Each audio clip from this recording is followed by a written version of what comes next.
Il y a presque 50 ans qui séparent les deux voitures que vous avez derrière moi, la Porsche 911, la version Targa de 1976 et la toute nouvelle version 911 Carrera 2025. 50 ans d'histoire et c'est plus long que ça parce que ça a commencé avec la 356, mais la 911 demeure encore une fois et encore aujourd'hui une icône de l'industrie automobile. C'est notre essai de la semaine.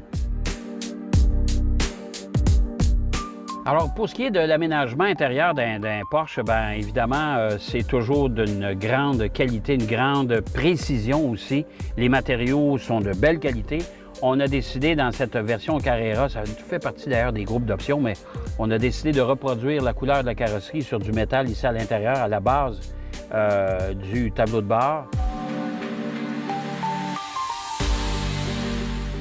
Pour le reste, on a une belle prise au volant. Les sièges offrent un excellent maintien. Pas un mot à dire là-dessus. Les contrôles sont faciles. On a évidemment un écran tactile.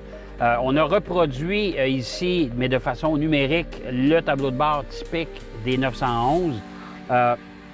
L'écran aussi est quand même d'une bonne dimension. Et comme je vous disais, c'est très, très, très facile d'utilisation. On n'a pas besoin de travailler partout. Pour ce qui est de la 911 des années 70, celle-là, 1976, c'est vraiment à la plus simple appareil, même que cette voiture-là n'a plus de radio dedans. Oubliez ça, c'est vraiment une Porsche à l'état pur. Le tableau de bord, bien sûr, comme je vous disais, avec la version 2025, on a reproduit un peu le tableau de bord typique des 911 du temps ici avec les jauges à température, à pression d'huile, avec le contour tout de suite en face de vous, avec aussi l'indicateur de vitesse. Une voiture qui était vendue pour ses caractéristiques, sa tenue de route, c'est-à-dire son comportement routier, pas nécessairement pour une voiture ultra puissante. Mais ça reste quand même que c'est encore aujourd'hui une voiture qui vaut son pesant d'or.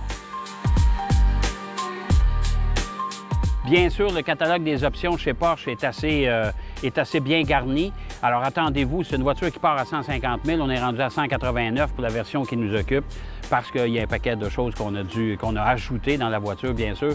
Mais c'est un bonheur de tous les jours conduire une Porsche 911, ça je peux vous le dire. Et cette voiture-là va perdre beaucoup moins de valeur que bien des voitures et bien des concurrentes.